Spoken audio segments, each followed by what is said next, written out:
Hello paralok menta kumne menta kan pen iya phi yo so phi ma te menta adang le thiet yo ni so phi na yo mana kali ka dor spang jong kini ki so phi uni bakham em tu kham tan poyar phauting ka ma skilo khat bau te ba sao ula kham ram la poison phau steng te uni bala song lu pa hang ni pan uni utat tang ba uso rum da bha ula jam te uni uso phi na ma ki khat uni urem uni ru poison phau shi 10 kilo teng la thiet na ru ni so phinam na mar bang te bu kham thiang te na poi hieng la sai na shoi uni so ra phi sai dam dan kamban pedam blu uni ma na mar teng teng kidan ki ksan kidan ki khyang kidan ki khandau te dan kamban pedam hau dan kamban pedam hau blu ken ma teng la the shoi uni so apply na plastic te man ta ngan ai ko khleh ban sai yu ne uso ma lo kumba arsien na ne lai sien ma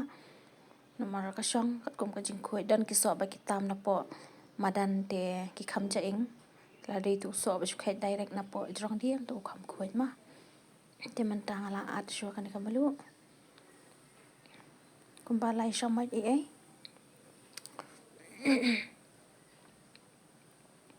te nga i pa yu ne ko malu kumba san minute a sai ba thế này tôi có ôm bạn tiếp thì làm ăn sạch biếng mà cũng bà xiên nên là lại xiên thế ngà hàng này là sạch ở đủ lại xiên để mình tangan veng xoa là cái này cũng lỗ mà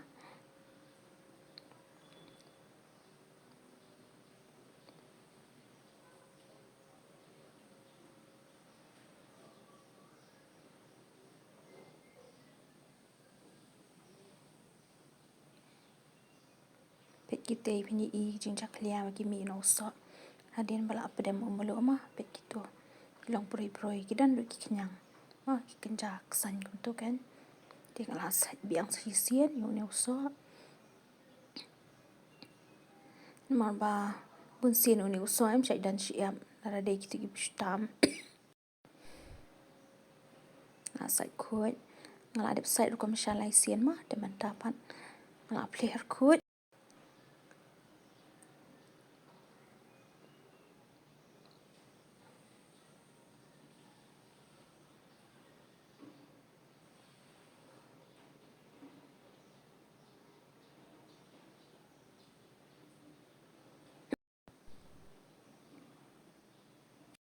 thế ban ba mi o ne so ang stanat ban ai tang da imalu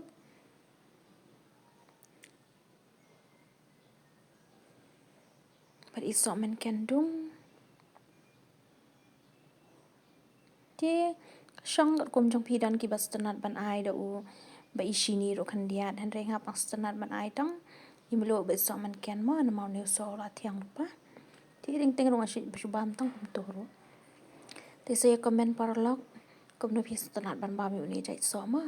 hanga maro hi te hanga maro ing stanat ban bam kum ni ma tang ni imlo be so man ken so please share like and subscribe. What's ngoi paralok ka sur chunga man ta na ma ba ngam dak lain ba man chur ho